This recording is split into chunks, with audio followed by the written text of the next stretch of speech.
नमस्कार दोस्तों, आपका स्वागत है एग्जाम क्रैक SS1 में। अगर आप ग्रुप डी, एनटीपीसी, रेलवे के किसी भी एग्जाम की तैयारी कर रहे हो तो ये वीडियो आपके लिए बहुत ही महत्वपूर्ण होने वाली है, क्योंकि इस वीडियो में मैं आपके लिए आता हूँ रीजनिंग के इंपॉर्टेंट क्वेश्चन जो कि रेलवे की परीक्षा में सबसे ज़्यादा बार पूछे जाते हैं। जिस तरह क्वेश्चन इस पार्ट में दिए गए उसी तरह क्वेश्चन आपके एग्जाम में भी आएंगे। ये पार्ट नंबर 53 है और इससे पहले वाले पार्ट आपने नहीं देखे तो हमारे चैनल की प्लेलिस्ट में जाकर जरूर देखें, क्योंकि सारे पार्ट बहुत ही इंपॉर्टेंट हैं। तो चलिए शुरू करते हैं आज की क्लास। आज का क्वेश्चन नंबर पहला, ये क्वेश्चन नंबर पहला है। इस क्वेश्चन आपसे कह रहा है कि तालाब का पानी से ठीक उसी प्रकार संबंध है जैसे माउंटेन का निम्नलिखित से है। मतलब क्वेश्चन का मतलब कहने का मतलब ये है, जैसे आपको ये तालाब दिया गया, तालाब में क्या होता है? पानी होता है। तालाब में क्या होता है? तालाब में होता है पानी। तो जो माउंटेन है, माउंटेन पे क्या होगा? तो देखिए, यहाँ ए में दिया गया है पक्षी, और बी में दिया गया है आपको चट्टान, और सी में दिया गया है आपको चलना, ऑप्शन नंबर डी में दिया गया है जानवर। तो इसमें से कौन सा आपका राइट आंसर होगा? तो देखिए, जिस हिसाब से तालाब में क्या होता है? पानी होता है, तो माउंटेन पे क्या होती है? माउंटेन पे होती है चट्टान। इसका राइट आंसर होगा ऑप्शन नंबर बी, हमारा राइट आंसर हो जाएगा। क्वेश्चन नंबर 2, इस क्वेश्चन में आपसे कह रहा है जो क्वेश्चन मार्क है कि इसके स्थान पर क्या आएगा, आपको यह बताना है। तो देखिए, जब भी इस टाइप का क्वेश्चन आए तो हमेशा याद रखना इस तरह से इनका संबंध चलता है, पहले का दूसरे का, दूसरे के साथ तीसरे का, और तीसरे का ये चौथे का, पांचवें का, इस तरह से इनका संबंध चलता है। और कभी कभी क्या होता है, देखिए एक को छोड़कर एक, यानी कि इस तरह से संबंध चलता है इनका, इस तरह से संबंध होगा, और इस तरह से संबंध चलता है, इस तरह से संबंध चलता है। तो देखिए, हम पहले देखें 7 से क्या हो रहा है? हमारा 56 बन गया है। 7 से क्या हुआ? 56 बना। तो अगर हम 7 में 8 की गुणा कर दें तो ये बन जाएगा 56 बन जाएगा। तो बन जाएगा ये 56, यानी 56 बन गया। अब क्या हो रहा है? देखिए, यहाँ 56, जब 56 तो बन गया, अब लेकिन यहाँ बन गया 28, यानी संख्या एकदम से कम हो गई, संख्या एकदम से कम हो गई। तो देखिए, जो 56 बना है, अगर हम 56 का आधा कर दें, 56 का हम आधा कर दें तो ये बन जाएगा 28, यानी कि 28 बनना है इस तरह से। अब फिर देखिए, हम अब जो 28 बनना है, 28 बनना है, अगर हम 28 में हम 8 की गुणा कर दें, 28 में 8 की गुणा करें तो 8 चौक 8 बटे 64 के 4, और 8 दूनी 16 22, यानी कि फिर ये आपका बनने है 224 बनने आए, 224 बनने की, यानी कि इससे ये बना, इसका आधा करने पे फिर क्या हुआ? इसमें 8 ही गुणा करी गई तो आपका बना 224, 224 बना। और दी ये क्या है? 112 है, यानी कि इसका क्या हो रहा है? आधा हो रहा है, यानी कि इसका क्या हो रहा है? इसमें 2 से भाग देंगे तो ये हमारा 112 बन गया। संख्या में हो गया। पहले क्या हो रहा है? पहले में 8 से गुणा हो रही है, यानी कि इसमें 8 से गुणा हुई, फिर क्या हुआ? 56 का हमने 56 को आधा कर दो। देखिए, इस तरह से चल रहा है संख्या में। इसमें क्या हुआ? पहले में क्या हुआ? 8 से गुणा कर दी, फिर क्या हुआ? बना 56 बन गया। 56 में हमने 56 का आधा करा तो ये बन गया 28 बन गया, 28 बन गया। और फिर कह रहे जो 28 बना है, फिर 28 में भी हमने 8 से गुणा करी तो बन गया हमारा 224 बना। और 224 का हम आधा करेंगे तो ये बन जाएगा हमारा 112, 112 बनेगा। अब हम 112 में 8 की गुणा करेंगे, 112 में 8 की गुणा करेंगे, यानी कि 112 इंटू 8 कर दें तो हमारा आंसर निकल आएगा क्वेश्चन मार्क के स्थान पर जो आएगा 8 दूनी 16 के 6, 8 एकम 8 और 1 9, 8 एकम 8, यानी कि 896। 896 किसी ऑप्शन में दिया गया? बिल्कुल दिया है ऑप्शन नंबर बी, यानी क्वेश्चन मार्क के स्थान पर क्या आएगा? वो आएगा 896। तो क्वेश्चन नंबर 3, इस क्वेश्चन आपसे कह रहा है जो क्वेश्चन मार्क है इसके स्थान पर क्या आएगा, आपको यह बताना है। देखिए, सबसे पहले हम इस तरह क्वेश्चन हमें मिले तो सबसे पहले हम क्या देखेंगे? सबसे पहले पकड़ेंगे हम सबसे बड़ी संख्या, सबसे बड़ी संख्या। तो देखिए, यह क्या हो रहा है? 122 क्या है? सबसे बड़ी संख्या है। यहाँ भी देखिए 27 क्या है? बड़ी संख्या है। और 105 भी क्या है? बड़ी संख्या है। 48 भी क्या है? बड़ी संख्या। तो यही हो क्या रहा है? यह है छोटी संख्या और ये बड़ी संख्या हो रही है। फिर यहाँ भी छोटी संख्या हो रही है, यही बड़ी संख्या हो रही है। तो देखिए, यहाँ भी छोटी संख्या होंगी और यहाँ क्या? बड़ी संख्या हो रही है। यहाँ देखिए छोटी संख्या और तो यहाँ बड़ी संख्या हो रही है। तो देखिए, इसमें चल के रहा है, अगर हम देखें तो देखिए इन संख्याओं से मिलकर हम ये बनाएंगे 122 कैसे बनने आए। हमेशा याद रखना, जब भी इस टाइप का क्वेश्चन मिले तो छोटी संख्याओं से आपकी बड़ी संख्या बनती है, छोटी संख्याओं से मिले क्या होता है? बड़ी संख्या बनती है। अगर हम 37 को और 85 को जोड़ दें, यानी कि 37 और 85 को जोड़ें, 37 प्लस 85 कर दें तो ये बनेगा हमारा 7 5 12 के 2 8 3 11, यानी कि ये बनेगा हमारा 122, 122 बनना है। हो क्या रहा है? इन दोनों को प्लस करा जा रहा है, इन दोनों को प्लस कराया तो आपका ये 122 बन के तैयार हो रहा है। इसी हिसाब से हम देखिए इसे भी करें, 79 और 48 को जोड़ें, 8 8 9 17 के 7 हासिल 1, 7 4 11 और 1 12, यानी कि ये बनने आपको देखिए, इन्हें हमने प्लस करा, इन्हें जोड़ा हमने, इन्हें प्लस करा हमने, तो ये बन गया हमारा 127 बना। अब इसे यहां से देखिए हम 16 और 32 को जोड़ेंगे, 16 और 32 को प्लस करें तो ये बन गया हमारा 48 में बन गया है। इसी हिसाब से देखिए हम इसे भी क्वेश्चन करें, यानी कि यह क्या है 105 है, और 105 में से हम 66 माइनस कर दें, यानी कि 105 में से 66 माइनस कर दें, 105 माइनस 66 कर दें तो क्या बचेगा, 15 में से 6 गए 9, 9 और 1,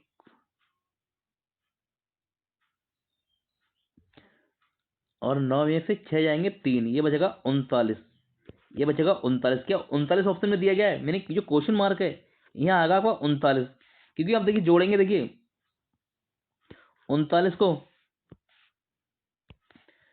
अब 39 को 66 को जोड़ेंगे तो आपका बनेगा ये 105 बनेगा, 5 बनेगा, यानी जो क्वेश्चन मार्क के स्थान पे क्या आएगा वो आएगा 39। ऑप्शन नंबर सी हमारा राइट आंसर हो जाएगा।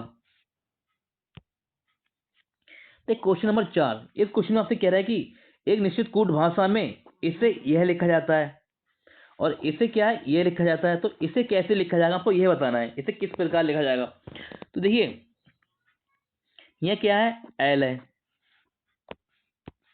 यहाँ एल है, एल से क्या हुआ बी बना है, एल से बी बना है, एल आता है 12 पे और बी आता है 22 पे, यानी कि कितना प्लस हुआ, यहाँ प्लस हुआ 10, 10 प्लस हो रहा है। और फिर यहाँ देख लें हम, यह है डी और यह है एम, देखिए डी से क्या हुआ आपका एम बना है, डी से एम बना है, डी 4 पे आता है, एम आता है 13 पे, और यहाँ क्या हो रहा है प्लस 9 हो रहा है। तो देखिए यहाँ हमें 10 प्लस हो रहा है, यहाँ 9 हो रहा है, क्योंकि यह प्रक्रिया इसमें नहीं चल रही है।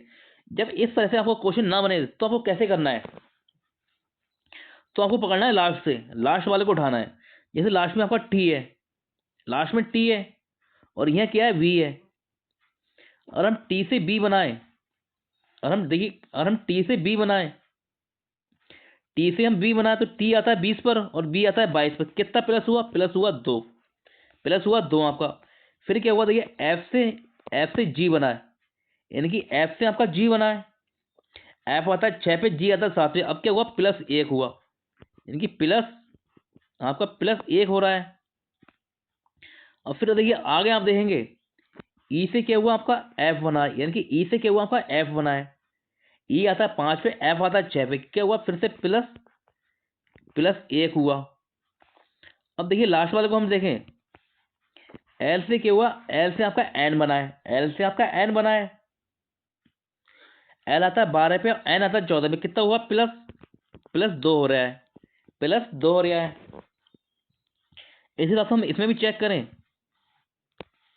डी से क्या हो, एक मिनट, देख के से क्या हुआ आपका एम बना है, कितना प्लस हुआ आपका प्लस हुआ 2, क्योंकि के आता है 11 पे, एम आता है 13 पे। फिर देखिए एस से क्या हुआ टी बना है, एस आता है 19 पे, टी आता है 20 पर, यानी कि 19 में 1 प्लस करो तो 20 बनेगा, 20 पे आता है टी।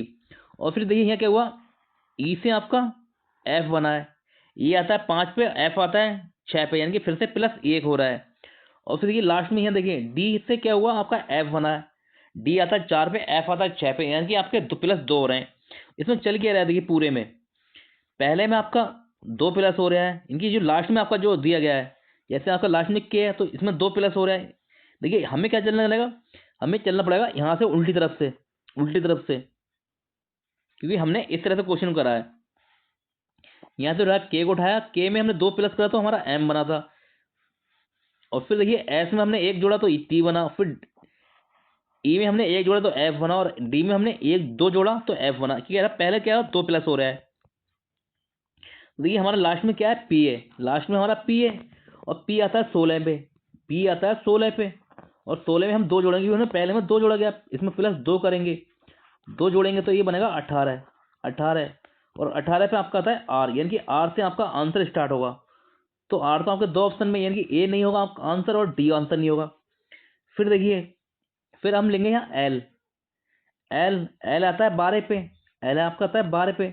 आप क्या करेंगे, देखिए यहाँ 1 प्लस करा, तो हमने इसमें 1 प्लस करेंगे, जब 1 जोड़ेंगे तो ये बनेगा, ये बन जाएगा 13, और 13 पे आपका आता है एम, 13 पे आता है आपका एम, इनकी आर के बाद एम आएगा, आर के बाद एन, आर के बाद आएगा आपका एम। तो देखिए आर के बाद आपका यहाँ क्या आ रहा है, एन आ रहा है, आर के बाद यहाँ क्या आ रहा है, एन आ रहा है। ये देखिए ऑप्शन नंबर बी भी हमारा कट जाएगा, राइट आंसर हो जाएगा हमारा ऑप्शन नंबर सी, यही हमारा आंसर है, क्योंकि यही आर के बाद एम आ रहा है। बस देखिए हमें इतना चेक कर देंगे, जहां हमें आंसर मिले भाई हम उससे क्वेश्चन को छोड़ देंगे, न कि हम उसे पूरा हल करें। अगर हम पूरा हल करेंगे तो हम अपना कीमती टाइम नष्ट कर रहे हैं। बस हमें आंसर से मतलब है, ठीक है, जहां हमारा आंसर आ गया क्वेश्चन को टिक करें और आगे बढ़ जाए।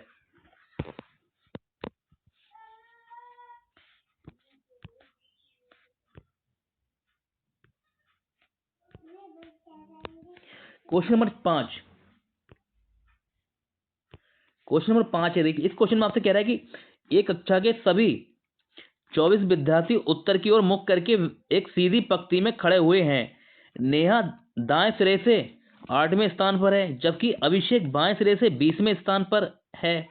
नेहा और अभिषेक के बीच कितने विद्यार्थी खड़े हुए हैं? तो मतलब आपको यह बताना है कि नेहा और अभिषेक के बीच में कितने विद्यार्थी खड़े हुए हैं। देखिए पहले मैं आपको समझाऊंगा इस क्वेश्चन को बिल्कुल बेसिक तरीके से, और फिर आपको सिखाऊंगा एक शॉर्ट तरीका। उस शॉर्ट तरीके से आप क्वेश्चन को 3 से 4 सेकंड में ही कर लेंगे, लेकिन पहले आप क्वेश्चन को समझ लो, क्वेश्चन होता कैसे है इस तरह से। तो देखिए ये आपको दिए हैं 24 विद्यार्थी दिए गए हैं, सबके मुंह क्या है, उत्तर की ओर है। तो हमने एक लाइन खींच दी, ठीक है, एक लाइन खींची,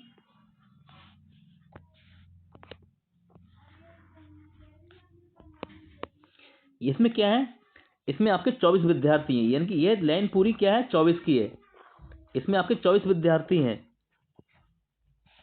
अब देखिए इधर होता है बायां, इधर बायां से होता है और इस साइड होता है दायां, याद रखना आप हमेशा, इधर बायां होगा इधर दायां होगा। अब क्वेश्चन जो आपसे क्या है, देखिए नेहा दाएं सिरे से 8वें स्थान पर, अब इसे छोड़ दो, पहले हम लेंगे बड़ी संख्या को, जैसे क्वेश्चन हमारा आसान हो जाए। कह रहा है अभिषेक बाएं सिरे से 20वें स्थान पर, यानी अभिषेक क्या है, बाएं सिरे से 20वें स्थान पर है, इनकी बायां है। तो मान लिया अभिषेक क्या है, बाएं सिरे से, मान लिया यहाँ अभिषेक है, ये है अभिषेक, अभिषेक को लिख दिया हमने ए से, अभिषेक, ये किसका स्थान कौन सा है, इसका स्थान है 20वां, यानी कि अभिषेक क्या है, बाएं सिरे से आपका, अभिषेक बाएं सिरे से आपका 20वें स्थान पर है, अभिषेक है 20वें स्थान पर। और 24 टोटल कितने हैं हमारे, टोटल है इसमें 24, पूरी लाइन में है 24। तो जो अभिषेक का स्थान यहाँ पर ही हो गया, अभिषेक का स्थान 20 हो गया, तो इधर कितने बचेंगे, इसमें बचेंगे 4 लोग, यानी कि 1 2 3 और 4, इनकी ये बचे 4 लोग, मतलब अभिषेक से आगे कितने बचे, 4 लोग, अब 4 बचे। अब क्वेश्चन पे देखिए हम फिर से आते हैं क्वेश्चन पे अपने, जब हम क्वेश्चन फिर से आएंगे तो यह कह रहा है नेहा दाएं सिरे से 8वें स्थान पर, ये इनकी दायां इधर है, तो इधर से क्या होगा, 8वें स्थान। देखिए 4 इधर ये हो गए, और ये 5 और ये 6 और ये 7 और ये 8, 8 यानी कि ये हो गई नेहा आपकी, नेहा का स्थान हो गया, नेहा को लिख दिया हमने एन से, नेहा का स्थान हो गया 8वां, यानी कि नेहा का स्थान हो गया 8वां, ये नेहा का स्थान 8वां हो गया। अब क्वेश्चन जो हमसे कह रहा है कि नेहा और अभिषेक के बीच कितने विद्यार्थी खड़े हुए हैं, तो कितने विद्यार्थी हैं नेहा और अभिषेक के बीच में, देखिए ये तो अभिषेक है आपका, ये अभिषेक है और ये आपकी नेहा है, तो इनके बीच में कितने विद्यार्थी हैं, यानी कि एक ये है और एक ये है, यानी कि कितने विद्यार्थी हैं, 2। इस क्वेश्चन का राइट आंसर होगा ऑप्शन नंबर ए, 2 विद्यार्थी। नेहा और अभिषेक के बीच में कितने विद्यार्थी हैं, 2। देखिए ये था क्वेश्चन आपको समझाने के लिए। अब लेकिन आपको एग्जाम में इस तरह से नहीं करना क्वेश्चन, एग्जाम में क्वेश्चन कैसे करना है अब आप समझ जाओगे, ठीक है। एग्जाम में क्वेश्चन कैसे करना है आपको, तो ये जोड़ना, देखिए टोटल विद्यार्थी कितने हैं हमारे पास में, 24, और जो नेहा क्या है, दाएं सिरे से 8वें स्थान पर, और अभिषेक बाएं सिरे से 20वें स्थान पर, तो हम इन्हें जोड़ लेंगे, 8 और 20 को जोड़ेंगे तो ये हो जाएगा 28, इनकी 8 और हमने 20 को जोड़ा तो ये होगा 28, और 28 में से 24 माइनस कर देंगे, 28 में से 24 माइनस कर देंगे तो आपके पास बचेगा 4। अब 4 बचा, जब 4 बचा तो देखो क्वेश्चन को ध्यान से देखो, 4 बचे तो देखिए अभिषेक और नेहा चार में जुड़ गए, अभिषेक और नेहा जो चार में थे ये चार में जुड़ गए। तो देखिए अब ये देखिए अभिषेक, एक ये अभिषेक हो गया, ये नेहा हो गई और ये अभिषेक हो गया। तो चार में से हम दो माइनस और कर देंगे, जो हमारा आंसर आया कि चार आया, चार में से दो माइनस कर देंगे तो हमारा आंसर जो आएगा वो आएगा दो। बस आपको एग्जाम में इस टाइप का कोई भी क्वेश्चन आपको मिले और दो लोग दिए जाएं तो आपको जोड़ के 24 जो टोटल दिया होगा उसमें से जोड़ के फिर दो माइनस और कर देना बाद में। जैसे हमने यहाँ दो माइनस करा, जैसे हमने यहाँ दो माइनस करा, तो इसी तरह से आपको प्रत्येक क्वेश्चन में आपको इस टाइप का कोई भी क्वेश्चन है आपको दो माइनस जरूर करना है, तब आपका राइट आंसर हो जाएगा ऑप्शन नंबर ए हमारा। बस आपको एग्जाम में इतना ही करना है। क्वेश्चन नंबर 6, देखिए इस क्वेश्चन आपसे कह रहा है कि 4:05 PM पर घड़ी के घंटे और मिनट की सुई के बीच बनने वाले छोटे कोण का मान ज्ञात कीजिए। आपसे पूछा छोटे कोण का मान ज्ञात कीजिए। देखिए इस क्वेश्चन को आपको दो तरीके से सिखाऊंगा। एक क्वेश्चन तो आपको वो तरीका सिखाऊंगा, इस क्वेश्चन को सिर्फ इस क्वेश्चन के लिए तरीका होगा वो, ठीक है, बिल्कुल आप क्वेश्चन को देखते ही कर सकते हो। और एक वो तरीका जो हमारा बेसिक तरीका होता है, तो हम बेसिक कर देते हैं। देखो हमारा टीटर आर होता है, टीटर आर होता है, टीटर जो होता है हमारा वो होता है प्लस माइनस में, प्लस माइनस में ये होता है 11/2m माइनस 30h, 30h। और m से क्या होता है, m से होता है मिनट, तो मिनट यहाँ क्या है, देखिए मिनट है 5, और s से होता है आवर यानी कि घंटे, घंटे कितना है यहाँ पर 4 है। तो बस इसमें वैल्यू रख लो आप, क्वेश्चन आता जाएगा। देखिए तो 11/2 मिनट कितने हैं 5 माइनस 30 इंटू 4, तो ये जाएगा 11×5 = 55, 11×5 = 2 माइनस 4×3 = 12 यानी कि 120। अब आप कहेंगे सर आंसर माइनस में आएगा, तो मैंने आपको लिखवाया कि थीटा प्लस माइनस में होता है, ना तो हम प्लस लिखते हैं ना ही हम माइनस लिखते हैं। तो देखिए हम इसे काटेंगे, 2 से 55 को काटेंगे तो ये आएगा हमारा 2 दूनी 4, 2 सत्ते 14, बचा 1, 2 पंजे 10 माइनस 120। ये इसमें से माइनस करेंगे तो जो हमारा राइट आंसर आएगा वो आएगा 92.5 डिग्री। ये हमारा आंसर जाएगा 92.5 डिग्री। कहाँ दिया है, ये दिया है ऑप्शन नंबर बी में। आपको क्वेश्चन देखिए बेसिक तरीके से इस तरह से क्वेश्चन होता है। अब मान लिया देखिए खाली इसी तरीके को दिया, अगर आपको ये सब कुछ नहीं करना है इस क्वेश्चन के लिए, आपको मान लिया ये क्वेश्चन आपका एग्जाम में आया, आपको डायरेक्ट करना है, तो हमेशा याद रखना जैसे यहाँ ये क्या है 5 है, लास्ट में क्या है मिनट में क्या है आपका 5 है, यहाँ मिनट देखिए कोई यहाँ पर कोई भी विषम संख्या, मतलब कोई भी विषम संख्या हो तो हमेशा याद रखना आंसर आपका दशमलव में आएगा।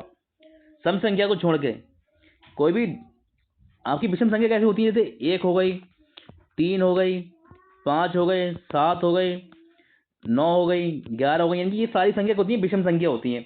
अगर ये आपके मिनट में बने, ये सब मिनट में बने, तो हमेशा याद रखना आपका जो आंसर आएगा वो आएगा दशमलव में, दशमलव में। और दशमलव में देखिए यहाँ पर ऑप्शन में देखिए तो एक ही ऑप्शन में दशमलव में है, कौन सा, देखिए ये दशमलव में आंसर नहीं है इसका, यहाँ भी दशमलव में नहीं है, यहाँ भी नहीं है। तो इस तरह से हम डायरेक्ट कर सकते हैं answer option number B.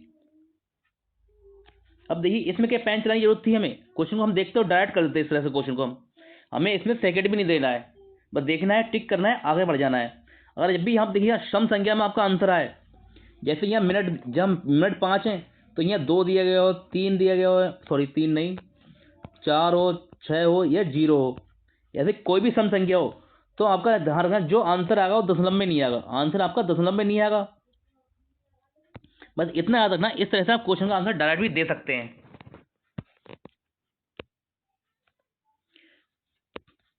Question number 7, इस क्वेश्चन आपसे कह रहा है कि 19 नवंबर 2005 को शनिवार है, तो 23 नवंबर 2008 को सप्ताह का कौन सा दिन होगा। देखिए हम, और मान लिया हम देखिए यहाँ दिया 19 नवंबर, तो हमने 19 नवंबर लिखा, 19 नवंबर और 2005 दिन क्या है, इस दिन है शनिवार,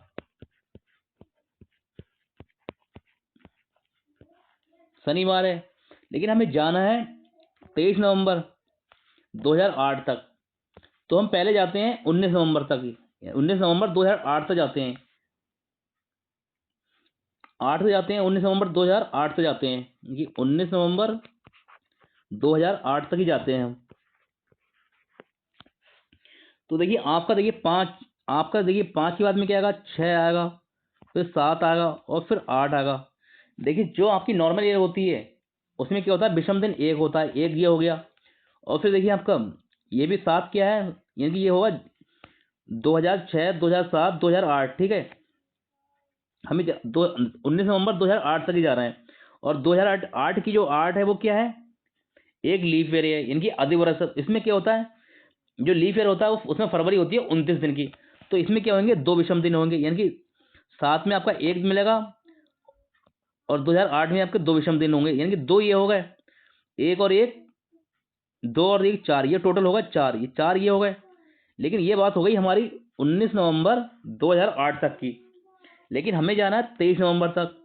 तो 19 नवंबर तो ये होगा, तो दिन 23 नवंबर में कितने दिन जोड़ेंगे हम इसमें, 19 में कितना जोड़ेंगे हम, 23 नवंबर और 19 में हम 4 जोड़ दें तो हमारे, तो हमारा बनेगा मतलब 4 दिन, यानी कि 4 और 19 में प्लस हम 4 करेंगे, 19 में 4 हम करेंगे, यानी कि 19 में हम 4 जोड़ेंगे तो ये हो जाएगा 23, 23 हो जाएगा, ठीक है। इस तरह से 23 हो रहा है। तो शेष 4 दिन तो हमारे शेष ये बचे, क्योंकि हमने 19 नवंबर तक के निकाल लिए। 19 नवंबर तक विषम दिन कितने मिले हमें, 4 मिले थे, 4 मिले, 4 ये, इनकी 4 प्लस 4 जोड़ लेंगे हम, जोड़ेंगे तो 4 4 हो जाएगा 8। लेकिन एक हफ्ते में 7 दिन होते हैं, एक हफ्ते में 7 ही दिन होते हैं, तो हम इसे 7 से भाग देंगे। तो हम क्या करेंगे, इसे हम देंगे 7 से भाग, यानी कि 7 से भाग देंगे तो विषम दिन के 7 एकम 7, इनकी तो विषम दिन के यहाँ से कितने मिलेंगे, हमें यहाँ से मिलेगा 1 विषम दिन मिला, और हमें विषम दिन मिला 1। जब विषम दिन हमें 1 मिला तो हम क्या करेंगे, शनिवार में 1 जोड़ देंगे, शनिवार में हम प्लस 1 जोड़ेंगे, यानी कि शनिवार में प्लस हम 1 करेंगे तो दिन, अगला दिन क्या बनेगा, शनिवार के अगला दिन क्या आता है, वो आता है रविवार। इस क्वेश्चन का राइट आंसर होगा रविवार। ऑप्शन नंबर ए हमारा राइट आंसर हो जाएगा। देखिए क्वेश्चन हमने करा क्या थी, हमने निकाला, देखिए हमें दिया गया था 19 नवंबर का, 19 नवंबर का 2005 का दिन दिया गया था, शनिवार दिया गया। तो हमने 2008 तक गए, 2008 तक गए, लेकिन हमने निकाला दिन 19 तक, 19 नवंबर तक का निकाला, 19 नवंबर तक का निकाला, कि 19 नवंबर तक क्या होता है, सेम ही रहता है। तो देखिए हमने जो 2005 के बाद में क्या आएगा, 2006 आएगा, 2006 क्या है, एक नॉर्मल ईयर है, तो इसमें विषम दिन कितने होंगे, 1 होगा, विषम दिन 1 होगा। फिर 2007 में क्या है, नॉर्मल ईयर है, तो इसमें भी विषम दिन क्या होगा, 1 होगा। और 2008 क्या है, एक लीप ईयर है, यानी कि अधिवर्ष है, तो इसमें फरवरी की होती है 29 दिन की होती है। तो इसमें विषम विषम दिन कितने मिलते हैं हमें, इसमें मिलेंगे 2 विषम दिन, 2 मिलेंगे।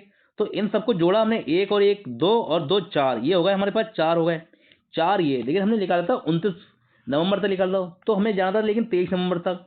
तो 4 दिन हमारे ये, यानी कि 4 हमारे ये, देखो 4 तो ये हो गए, 4 इन्हें और 4 इन्हें हमने जोड़ा, 4 इन्हें और 4 को जोड़ा और 4 4 जोड़ा तो ये बने 8, और 8 को भाग क्योंकि एक हफ्ते में 7 दिन होते हैं, तो हमने 8 को 7 से भाग दे दिया, तो हमारा विषम दिन मिलते हमें 1।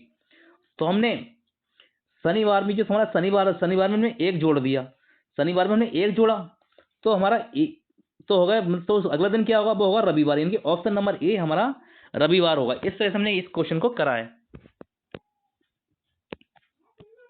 क्वेश्चन नंबर 8, तो ये इस क्वेश्चन आपसे कह रहा है कि उपयुक्त आकृति, यानी कि यह आकृति दी गई है हमको सामने, यह आकृति, उपयुक्त आकृति का जल प्रतिबिंब क्या होगा। देखिए सबसे पहले लोगों को यही पता नहीं होता कि जल प्रतिबिंब क्या होता है। बेटा हमेशा याद रखना, जल प्रतिबिंब जो होता है वो नीचे बनता है, जैसे कि यह आकृति है, ये हमारी आकृति, जल प्रतिबिंब कहाँ बनेगा, यहाँ बनेगा नीचे, जल प्रतिबिंब बनता है यहाँ नीचे। अगर आपसे पूछे, देखिए ये हमारी आकृति है, ये हमारी आकृति है, और हमसे पूछा जाता कि दर्पण प्रतिबिंब, तो दर्पण प्रतिबिंब क्या होता है, दर्पण प्रतिबिंब इस तरह से बनता है। जैसे देखिए अगर हम इसका दर्पण प्रतिबिंब निकालें, इस आकृति का दर्पण, तो दर्पण कहाँ लगेगा, इस तरफ लगेगा, इस तरफ लगेगा, ये याद रखना आप। हमसे पूछा जल प्रतिबिंब, तो जल प्रतिबिंब में क्या हुआ, दर्पण नीचे लगेगा। तो देखिए हमें शुरू में दिया है 9, ये 9 दिए गए, तो हम इसे 9 को लिखेंगे और 9 पे हम दर्पण लगाएं, यानी कि इस 9 पे हम दर्पण लगा दें नीचे को, तो 9 कैसे बनेगा आपका,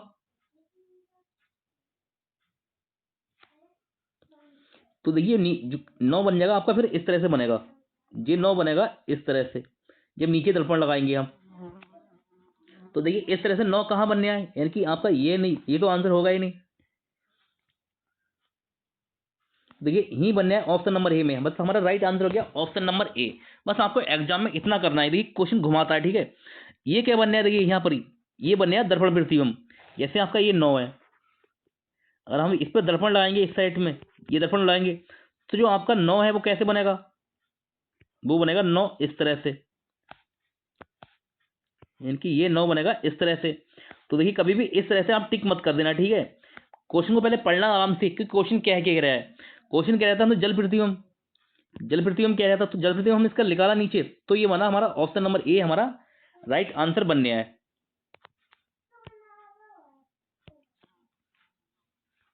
क्वेश्चन नंबर 9, देखिए इस क्वेश्चन में कह रहे हैं कौन सी आकृति निकटतम सदस्य होगी, यानी कि ये आपको आकृति दी गई है, ये आकृति दी गई है, आपसे कह रहा है कि इसके निकटतम आकृति कौन सी दी गई है आपको, मतलब इसके निकटतम आकृति कौन सी बनेगी। चार ऑप्शन है ए बी सी डी, इनमें से कौन सी होगी। तो देखिए ये वाला, अगर हम बी में देखें तो ये तो गिर गया, गिलास गिर गया नीचे प्लेट पे, यानी कि ये आकृति निकटतम नहीं है। ये क्या है, यहाँ गिलास प्लेट में देखिए उल्टा हो गया, और देखिए यहाँ क्या हुआ, प्लेट में पानी भर देगा, नहीं आधे गिलास को डुबा दिएगा, लेकिन ये सब आकृति इसके निकटतम नहीं बन रही है।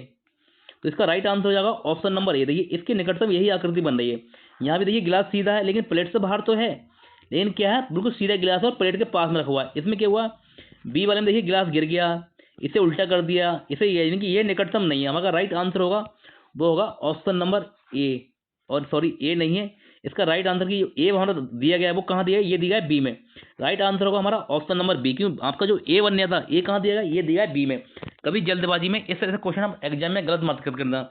जैसे आपका यहाँ ए बनने था, आपने ए को टिक करा और आपको यहाँ ए को टिक कर दिया, लेकिन यहाँ के देखिए ध्यान से देखेंगे तो यहाँ बी दिए गए, बी नहीं होना चाहिए, आपका ए होना चाहिए, और ए खाली यहीं दिए गए। इस तरह से आप जल्दबाजी में कभी क्वेश्चन गलत मत कर देना। क्वेश्चन नंबर 10, इस क्वेश्चन में यदि निम्न घन को खोला जाए तो कौन सा पैटर्न दर्शन बनेगा, यानी कि आपसे कह रहा है ये जो घन दिया गया है इसे खोलें तो किस तरह का पैटर्न बनेगा। चार दिए गए ए बी सी डी, इनमें से कौन सा आपका आंसर होगा, आपको ये बताना। तो देखिए आपको बता दूं, इस क्वेश्चन में कभी देखना जब हम इसे खोलेंगे तो ये वाले और ये वाली आकृति कभी भी एक दूसरे के विपरीत नहीं आएंगी, ये आकृति एक दूसरे के विपरीत नहीं आएंगी, ठीक है। तो हम देख चेक करें, तो देखिए इसमें बनती कैसे, ये आकृति बनती है इस तरह से, ये बनेगी, और फिर इसके साथ में ये वाली बनेगी, और फिर देखिए आप ध्यान से देखिए ये क्या है, ये वाली आकृति, ये क्या हो गई, एक दूसरे के विपरीत हो गई, यानी कि ये वाली आकृति ये एक दूसरे के विपरीत हो गई, यानी कि ये वाला हमारा आंसर नहीं होगा, पहला वाला हमारा आंसर नहीं होगा। और फिर देखिए आप यहाँ पर इसके विपरीत ये आकृति बनेगी, ये दोनों सेम नहीं है। और फिर देखिए इसके विपरीत क्या हुआ, ये वाली आकृति बनेगी, और फिर देखिए इसके विपरीत क्या हुआ, आपकी ये वाली आकृति बनेगी, इसके विपरीत ये भी नहीं वो तो देखिए इससे तो हटके, ये वाली आकृति से हटके ये वाली आकृति है, ये कोई इनके एक दूसरे के विपरीत नहीं है। तो हमारा राइट आंसर जो होगा वो हो जाएगा ऑप्शन नंबर बी। आगे हम चेक करना चाहे तो आगे चेक कर सकते हैं। देखिए इसके विपरीत ये हो जाएगा, और देखिए और इसके विपरीत ये हुआ, तो देखिए दो आकृति बन गई। देखिए ये वाली और ये वाली क्या हो गई, सामने आ गई, एक दूसरे के सामने आ गई, यानी कि ये वाला आंसर नहीं होगा, सी भी हमारा आंसर नहीं होगा। हमारा आंसर तो बी आ चुका है, ठीक है, लेकिन आपको आगे समझा रहा हूँ मैं क्वेश्चन को, ये भी नहीं होगा। तो इसे आप देखिए, इसे चेक करेंगे, इसके विपरीत ये बनेगी, और इसके विपरीत देखिए ये बनेगी। तो देखिए ये आपकी इसके विपरीत ये बनी, ये क्या होंगे, सामने आ गई, ये वाली आकृति और ये वाली आकृति एक दूसरे विपरीत हो गई। तो ये तो बन ही नहीं सकती एक दूसरे विपरीत, क्योंकि ये ऊपर दी गई है। तो यानी कि हमारा डी भी इस तरह से आंसर नहीं होगा। राइट आंसर होगा हमारा ऑप्शन नंबर बी। बस आपको एग्जाम में इतना ही चेक करना है, आपका आंसर आसानी से निकल आएगा। क्वेश्चन नंबर देखिए 11, आपसे कह रहा है दी गई आकृति में कितने त्रिभुज हैं। आपको बताना है कि इस आकृति में कितने त्रिभुज होंगे। देखिए जो लोग मुझसे लगातार पढ़ रहे हैं, या जिन्होंने पिछली वाली क्लास, इससे जस्ट पहले वाली क्लास देखी है, इनकी 52 नंबर की जो इसने हमारी क्लास देखी है, वो इस क्वेश्चन को आसानी से बना लेंगे, क्योंकि मैंने उन्हें सिखाया था, ठीक है, कि जब भी त्रिभुज इस तरह से बने तो इसमें कितने त्रिभुज होते हैं, हम नंबर देते हैं 1 और 2, इन्हें जोड़ेंगे तो 1 और 2 को, यानी कि 1 और 2 को जोड़ेंगे तो यहाँ त्रिभुज बनेंगे 3। और जब भी आपको आकृति इस तरह की दिखाई दे, 1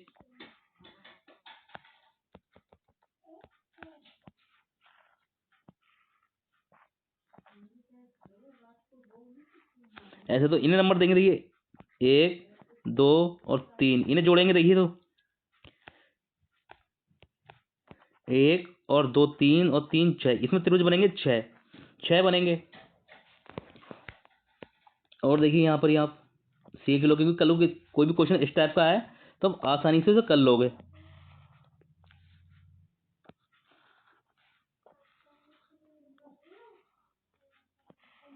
अब आकृति ऐसी बने तो आपको नंबर देना है, देखिए 1 2 3 और 4 बनना है, तो इन सबको जोड़ेंगे, देखिए 1 और 2 3 3 6 6 4 10, यानी कि यहाँ त्रिभुज बनेंगे आपके 10, इसमें त्रिभुज बनेंगे 10।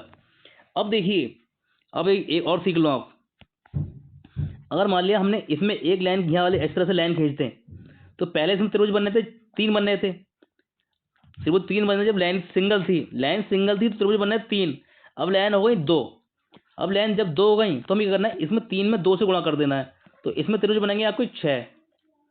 अब देखिए यहाँ क्या है, लाइन सिंगल है तो आपको त्रिभुज बनना है 6, और इसमें लाइन एक और खींचते हैं, हम एक लाइन और खींचते हैं, तो 6 को हम 2 से गुणा कर देंगे, यानी कि 6 × 2 करेंगे तो इसमें कितने बनेंगे आपके 12 त्रिभुज बनेंगे।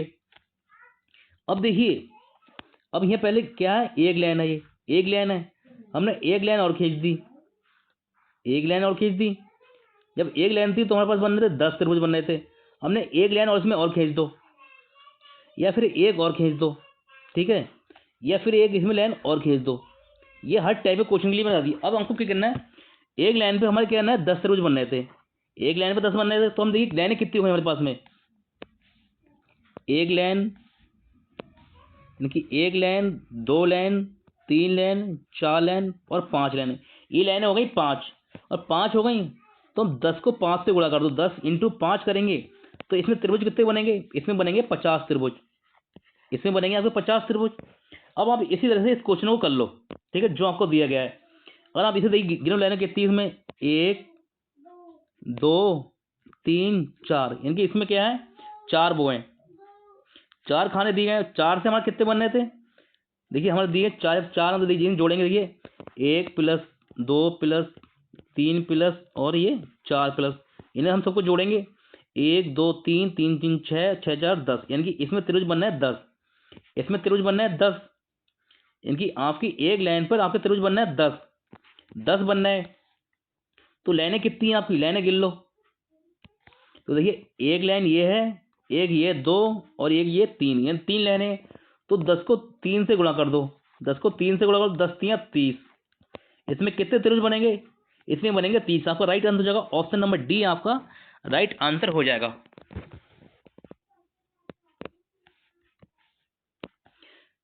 क्वेश्चन नंबर 12 देखिए, इस क्वेश्चन आपसे कह रहा है कि आपको एक प्रश्न और 2 कथन दिए गए हैं, निर्णय कीजिए कि कौन सा कथन प्रश्न का उत्तर देने के लिए पर्याप्त है। अब प्रश्न दिया गया आपको, आपसे कह रहा है 40 व्यक्तियों की एक पंक्ति में श्री एक्स का स्थान कौन सा है, देखिए श्री एक्स का स्थान कौन सा है। तो देखिए कथन आपको फर्स्ट में आपसे कह रहा है कि एक्स के आगे 16 व्यक्ति हैं, यानी कि एक्स के आगे क्या है, 16 व्यक्ति हैं। टोटल कितने हैं, टोटल हैं 40, टोटल 40 है, एक्स के आगे 16 व्यक्ति हैं। तो आपसे पूछ रहा है कि एक्स का स्थान पूछ रहा है, तो एक्स का स्थान आगे से कितना हो जाएगा, 16 में हो जाएगा, सॉरी 16 ये होगा, आगे 16 है, तो एक्स का स्थान हो जाएगा 70 में। हम तो पूछ रहे हैं एक्स का स्थान कितना हो जाएगा, आगे से हो जाएगा 70 में स्थान हो जाएगा एक्स का। तो देखिए पहले वाले से तो हमारा आंसर निकल रहा है, पहले वाले से हमारा आंसर निकल रहा है।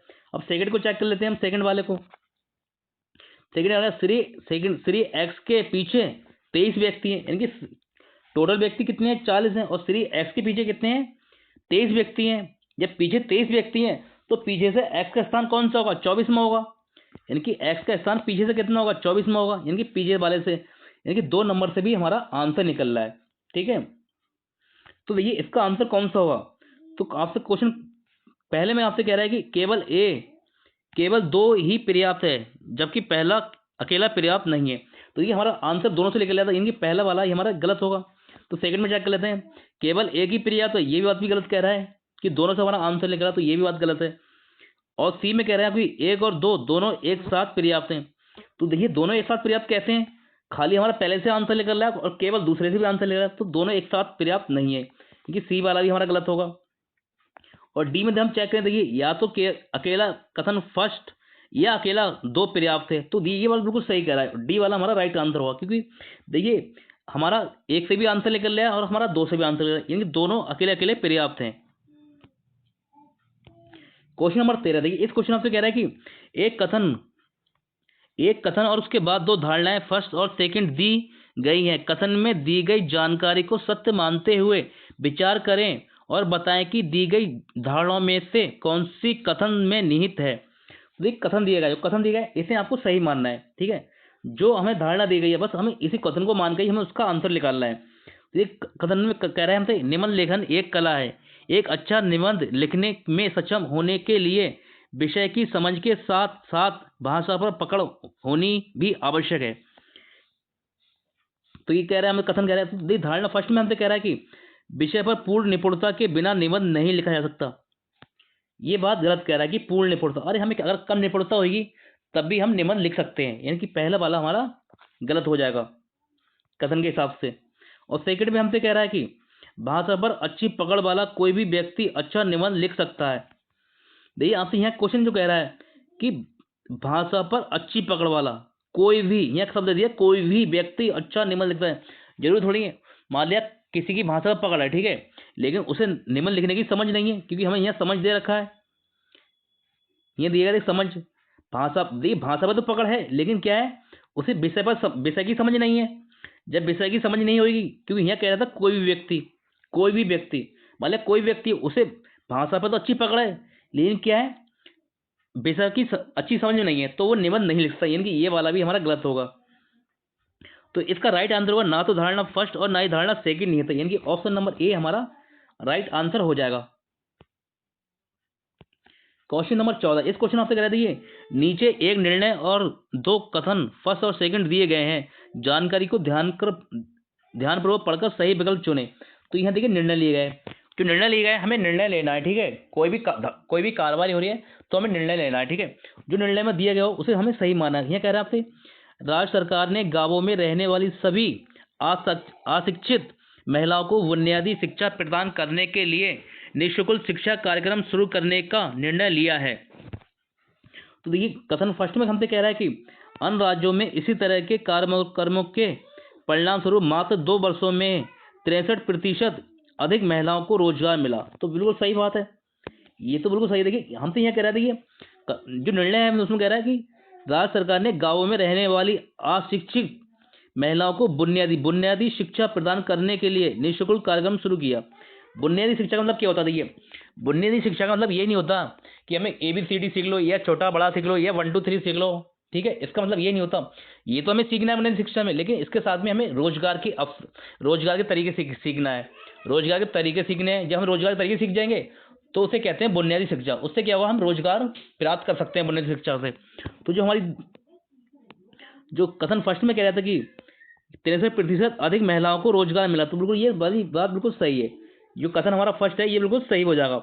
और सेकंड में हमसे कह रहा है कि उक्त राज्य की कुछ महिलाओं के वर्तमान में 5 वर्ष से कम उम्र के बच्चे हैं, जिसके कारण उनके पास ज़्यादा खाली समय नहीं है।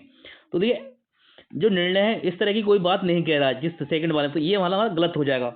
तो इसका कथन जो फर्स्ट है यही हमारा सही होगा कथन। तो ये कहाँ दिया, कथन फर्स्ट निर्णय का समर्थन करता है लेकिन कथन सेकंड तटस्थ नहीं है, यानी कि ऑप्शन नंबर ए इसका राइट होगा। क्योंकि इसमें कह रहा है कथन फर्स्ट निर्णय का समर्थन करता है लेकिन कथन सेकंड तटस्थ है, यानी कि ये सही नहीं है। तो इसका राइट आंसर होगा ऑप्शन नंबर ए। ये थे आज के हमारे इंपॉर्टेंट क्वेश्चन। अगर आपको हमारी वीडियो अच्छी लगी हो तो वीडियो को लाइक शेयर कमेंट जरूर करें। अगर आप हमारे चैनल पर नए हैं तो हमारे चैनल को सब्सक्राइब करें इसी तरह की वीडियो पाने के लिए। मिलते हैं आपसे अगली क्लास में, तब तक के लिए नमस्कार।